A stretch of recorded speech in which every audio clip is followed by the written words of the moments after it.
Hello, my name is Joy Robinson. These lectures are about technical communication, and this series of lectures covers the rhetorical situation. This lecture is about the audience. Many of the same factors that affect the author also affect the audience, including age, social class, education, past experiences, culture, and expectations. A lack of focus on the audience ends up being a lack of purpose. And then a lack of purpose leads to a lack of focus, and we create this vicious circle. We must have very clearly in our mind, every single time we communicate, who our audience is, where the information we're trying to negotiate is going, whether it's for an oral presentation, a written document, or again, a website. We must write for the audience and not for ourselves. We have to make some assumptions as we move through that. And some of these slides that we'll see later talk about how to consider those assumptions.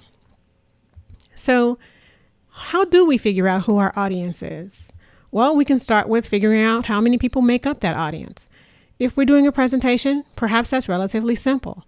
We know how big the room will be, we know how many people will be there, and we typically might know where those people are coming from. If we're writing a document, though, we may need to make some significant assumptions.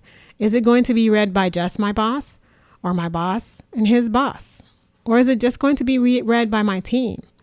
Or is it only going to be filed and read in a future time? There may be some assumptions we'll need to make. How about language? What kind of native language does my audience speak?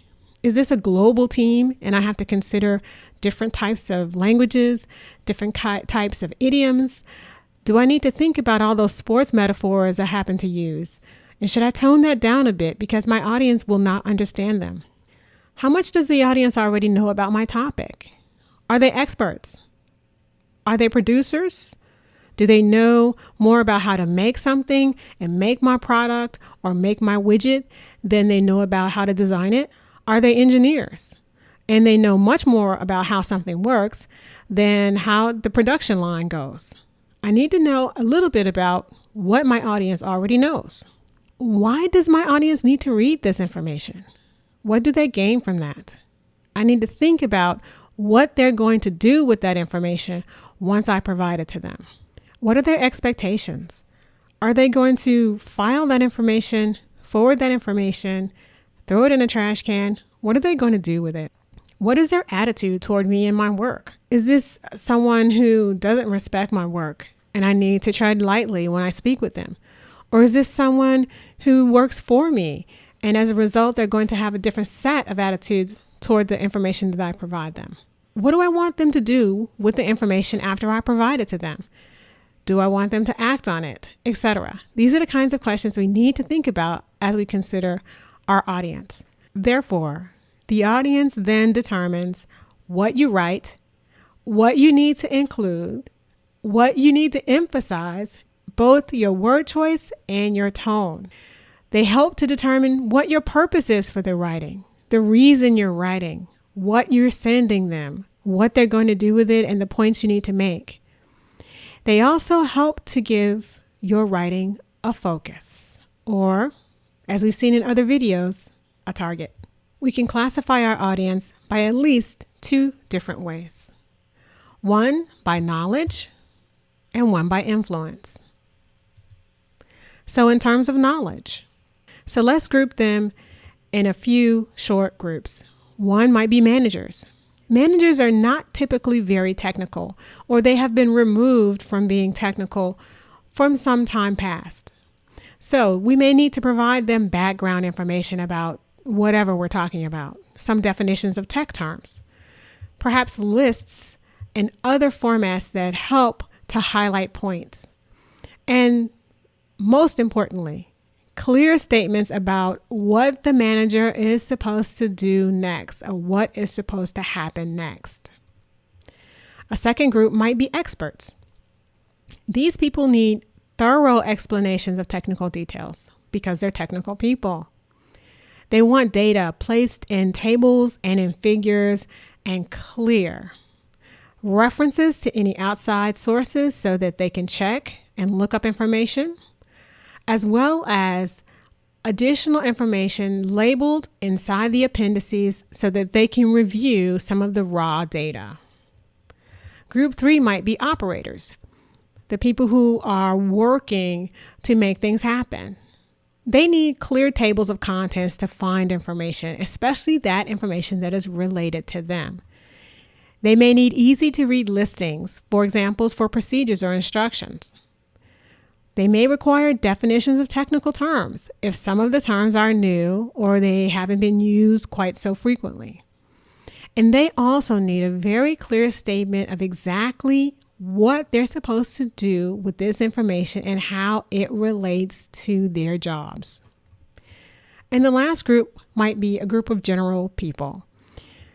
They will definitely need definitions of any technical terms, frequent use of graphics to make the information easy to digest, and a clear distinction between the facts and the opinions in any piece of communication, because this group may not be able to distinguish those two quite so easily as any of the others. We can also classify our audience by influence. So in terms of influence, let's look at a first level audience. They might be the decision makers. In this instance, they need to have information that helps them to commit an action, whether that is to push something forward, to sign off on a financial allocation, whatever. The information that you provide them has to have a clear path on how they go about doing that. The second level audience might be influencers, where they provide advice to the people who make the decisions. So while they may not need information on how to commit an action, when they pass that information along, enough information needs to be there for them to help the decision maker make a decision. The third level might be a receiver, where they receive information that may have already been decided or is in process, and then they do something with that information. It could be that they file it, it could be that they distribute it, it could be that they hold it, but they are the receiver level. So one thing to make note of is that the influence and the knowledge audiences, they may overlap. You may have decision makers that might also be experts, or they might be managers. You might have receivers that might also be operators. And you need to keep in mind, based on those types of audiences, the level of detail that you provide to them in any type of communication. So to recap, you should perform an audience analysis that addresses these 4 questions. You need to figure out, what do you know about your audience? Is their background technical? What's the main question that the person needs to answer after looking at your information or reading your information or listening to your talk? What action do you want them to take? What features of the person might affect his or her understanding? Remember those rose-colored glasses? Well, maybe that person's glasses are purple.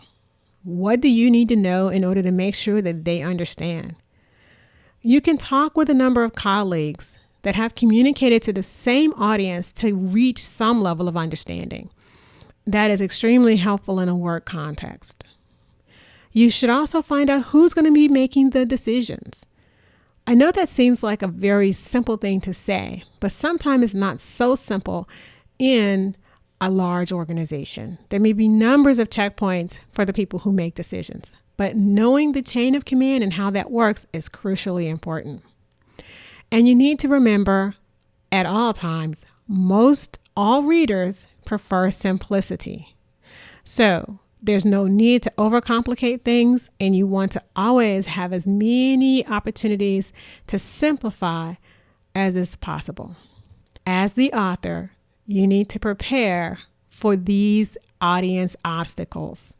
How do you structure your information so that when someone is interrupted, they can get back to where they left off without getting confused? If they're impatient, what kind of things do you build into your communication so that they can get through the information quickly? How do you support someone's lack of technical knowledge in a document or a presentation? And what do you do when you have more than one reader for a document? Considering these options and understanding both these obstacles, the types of audiences that you might encounter, and what they're after in your communication, and pairing that with what you need to provide is a balancing act that everyone who is a communicator needs to think about and practice.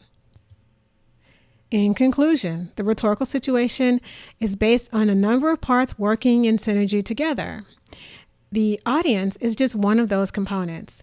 We'll continue to explore these topics in future lectures. Thanks for listening.